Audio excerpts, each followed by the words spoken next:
So, right, today we're going to have another finger exercise.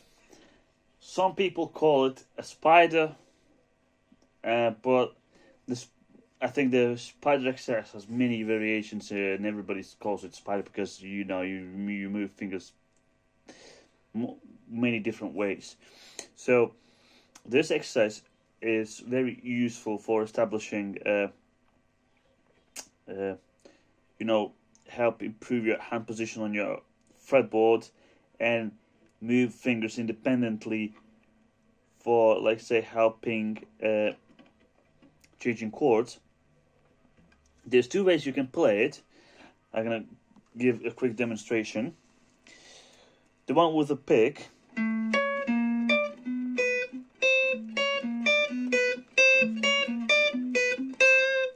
The other one will be with the fingers and played in the same time.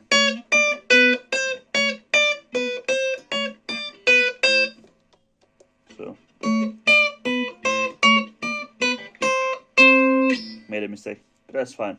So, the basically how it looks like. So we start with the finger 1, then we jump to finger 3, then finger 2 to finger 4, then finger 3 to finger 1, and then finger 4 to finger 2. It looks like this. So first of all, start anywhere on the fretboard, each finger, each fret. Obviously, finger 1 goes on one of the top strings, yeah. And finger 3 goes one of the strings below. Let's say, so we're going to use G and E string. So the finger 3 going to go on an E string, yeah. Finger 2 going to go on a G string, and finger 4 going to go on the E string. Then finger 3 is going to G string, and the finger 1 is going to E string, and finger 4 going on G string, and then finger 2 is going to E string. So index on G, ring finger on E, middle finger on G, pinky finger on E, ring finger on G, index finger on E, pinky finger on G string, and the middle finger on E string. It looks like this.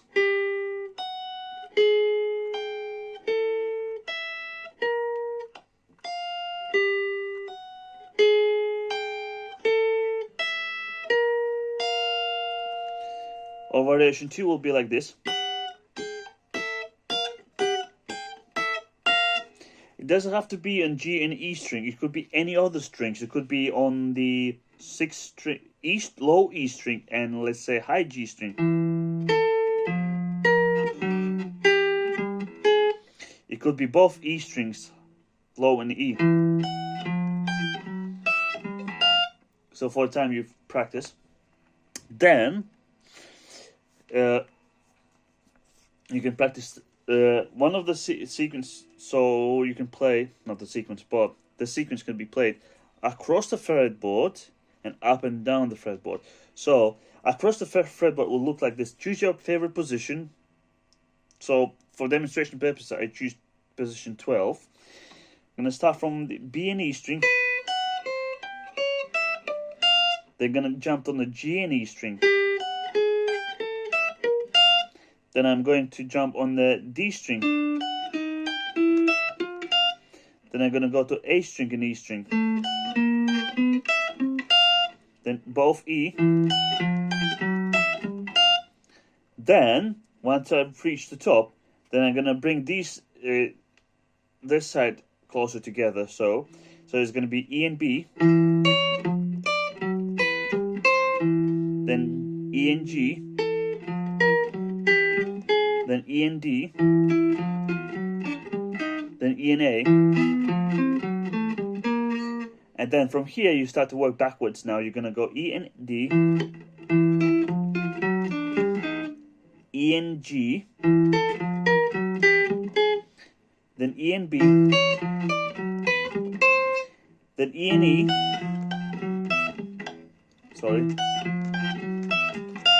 then A and E, then D and E,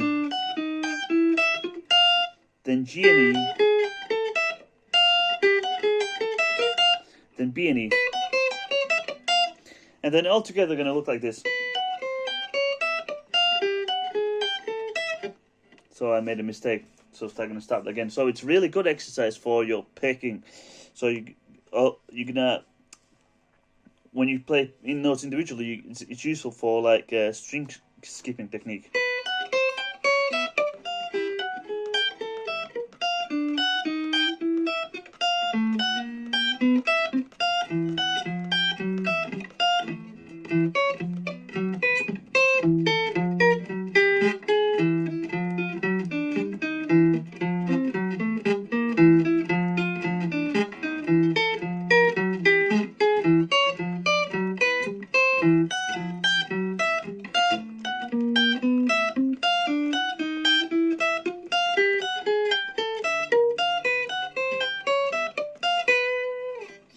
So yeah, or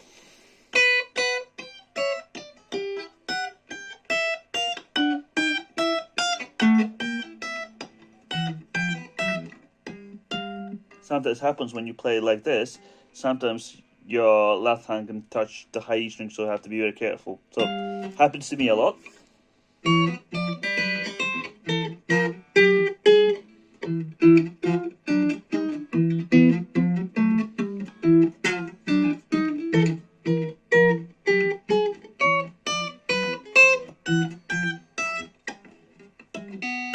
Yeah, it's tricky.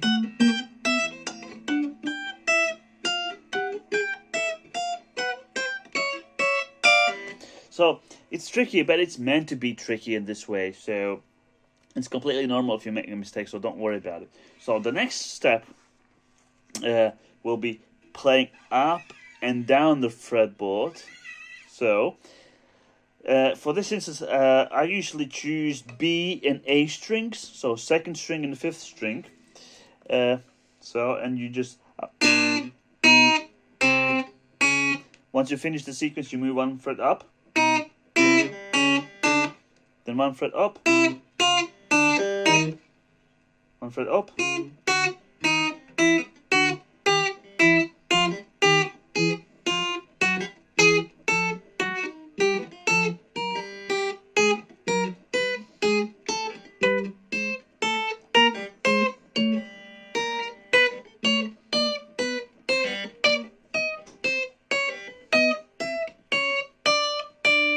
and you try as high as you can, as far and high you can, until you completely struggle or you run out of neck, or you reach the limitations.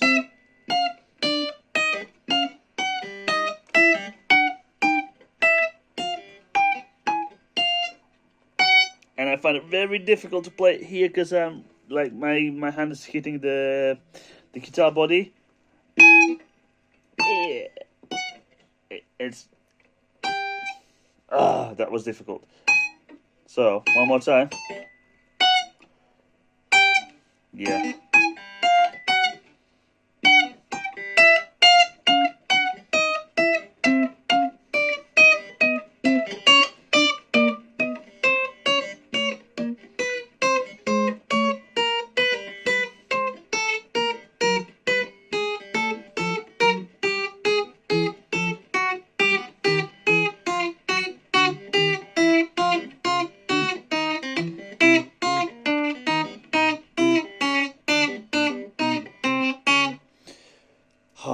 Give it a rest a little bit. So it is difficult exercise, yeah, but it's meant to be difficult.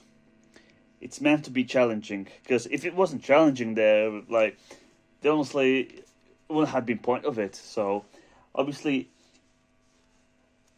because it's challenging, it might be too difficult. It's too much for like a warm-up exercise, but it's just a general training. So. But if it's not too difficult, then you can use it as a warm-up exercise. So now I'm going to try not to mess up playing with a pick and playing individual notes. So it's going to look like this. So obviously we're not going to rush it. So if we rush, you're going to make mistakes.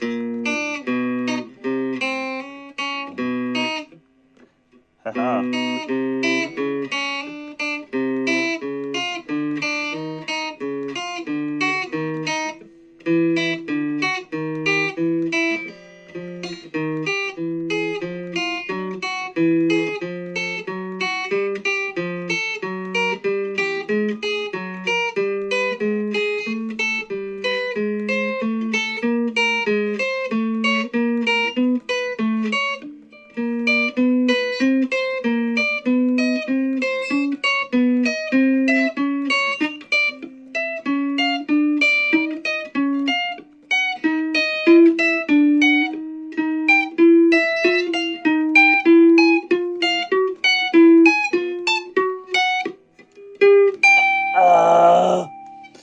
Yeah.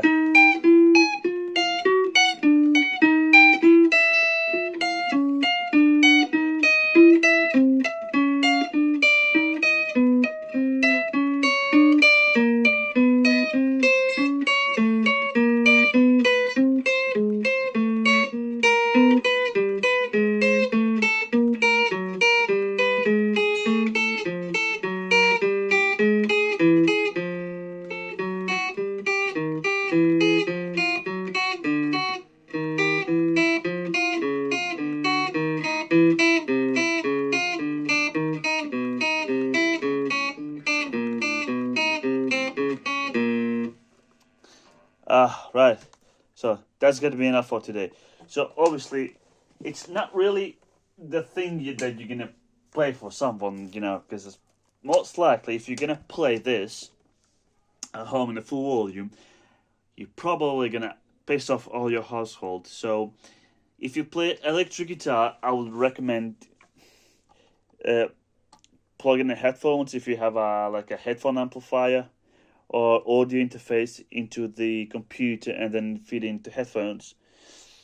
But if you're at home alone, then obviously you can plug into the amplifier, and make sure when you play them, the notes are clear. You know, take it easy. Torture yourself. See you later.